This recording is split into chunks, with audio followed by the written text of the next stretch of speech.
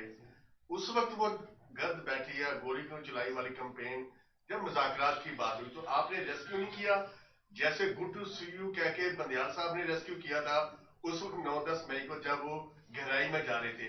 ایک وزیر اعظم کہتے ہیں ایک جان دو کالب, پھر وہ شکریہ ادا کرتے ہیں 26 مئی کے حوالے سے کہ آپ کا شکریہ, آپ نے ڈیچو خالی کرایا.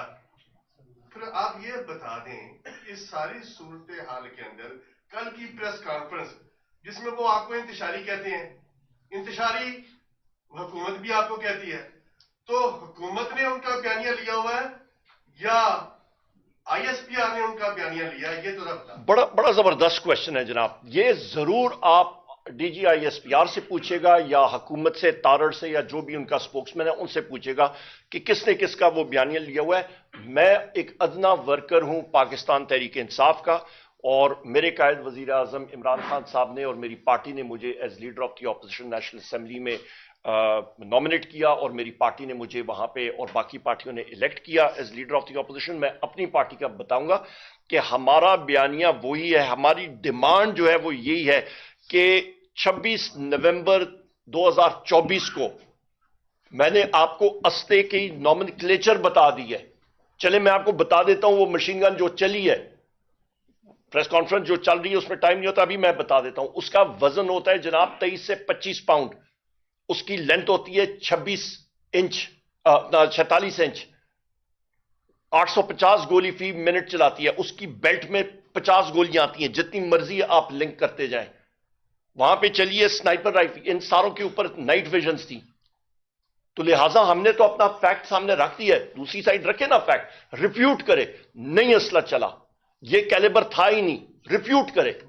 میں نے آپ کو بتا دیا جو ریمنگٹن 700 رائفل ہے اس کی بیرل میں جو ٹوسٹ ہوتا ہے وہ 9:1 ہوتا ہے. میں نے یہ فیکٹ بھی سامنے رکھ دیا, بتائیں, ریفیوٹ کریں اس کو. میں چیلنج کر رہا ہوں نا. خواجہ آصف, جب میں نے ٹائم لائن کے ساتھ نیشنل اسمبلی میں یہ سپیچ کی تھی تو خواجہ آصف جو اپنی سیاست کی خاطر اس نے اپنے والد کو ڈس اون کر دیا, اپنی سیاست کو بچانے کے لیے وہ کہتے ہیں میرا اپنے والد سے کوئی تعلق ہی نہیں, اس نے اپنے والد کو ڈس اون کر دیا. اس کی کیا بات, اس کی کیا وہ چیز, وہ کہتا ہے جی یہ پی او ایف کے بارے میں بتا رہا ہے. او بھائی مجھے تو بندوقوں کا نہیں پتا. او بھائی تو پھر ڈیفنس منسٹر کا یہ کیا بیٹھا ہے, آپ کو ان چیزوں کا نہیں پتا تو وہاں پہ آپ صرف پروٹوکول لینے کے لیے اور ٹی بریکس کے لیے سموسے کھانے کے لیے جاتے ہیں کہیں پہ. حکومتی کیمپ سے یہ آوازیں آ رہی ہیں کہ 3 بڑوں کو ساتھ بٹھا دیا جائے, نواز شریف کو بھی, آصف زرداری کو اور عمران خان صاحب کو. ایسی کوئی تجویز آپ کے سامنے رکھی گئی, ان کیس رکھی جاتی ہے تو کیا عمران خان صاحب بیٹھنے کے لیے تیار ہوں گے؟ جناب والا دیکھیں, آپ کا بڑا اچھا کویشچن ہے, اور مجھے یہ بتائیں کہ وہ ویلیو کیا ایڈ کریں گے ساری پروسیس میں, جن شخص یہ دو آصف علی زرداری کا یا نواز شریف کے بارے میں آپ بات کریں. یہاں پہ یہ آپ کے سوال کا میں جواب دیتا چلوں کہ پریس کانفرنس یا D G I S P R کر رہے ہوتے نا تو ان کا خیال تھا کہ جس طرح نواز شریف جمخانہ میں کرکٹ میچ کھیل رہے ہوتے تھے کہ فیلڈر بھی اپنا تو فلانا بھی اپنا, تو سارے کے سارے وہاں پہ امبیڈڈ جرنلسٹ جو ان کے اپنے تھے انہوں نے سوال کیے, انڈیپینڈنٹ میڈیا نے سوال ہی نہیں کیا. ٹھیک ہے, تو تب مزہ آتا نا کہ انڈیپینڈنٹ, جس طرح آپ ابھی سوال کر رہے ہیں, تیز سوال ہیں, ترش سوال ہیں. وہ ابھی میں شرازی صاحب کو دیکھ رہا ہوں, وہ اپنی وہ چھری بھی تیز کر رہے ہیں اور میگزین میں گولیاں بھر رہے ہیں.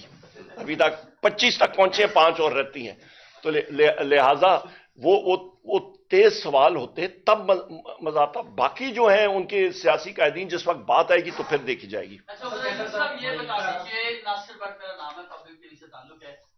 جہاں ظاہر ہے آپ نے ریفرنس کے طور پر کچھ اخبارات کا حوالہ دیا کہ جی یہاں پر یہ لکھا ہے وہ لکھا ہوا ہے. سر میں نے جب چیک کیا تو یہ ایک ٹرائبیون کا ایک ٹکڑا میرے سامنے ہے جس میں لکھا گیا کہ پاکستان تحریک انصاف کی حکومت میں 25 سویلینس کو جو ہے وہ کورٹ مارشل کیے گئے, اور کرنل ریٹائرڈ انعام رحیم جو ہیں وہ مختلف کیسز میں پیش ہوتے ہیں. انہوں نے کہا ہے جی پاکستان تحریک انصاف کے پاس کوئی مورل گراؤنڈ نہیں ہے کہ وہ ان جو کورٹ مارشل ہو رہے ہیں ان کو اپوز کر سکے.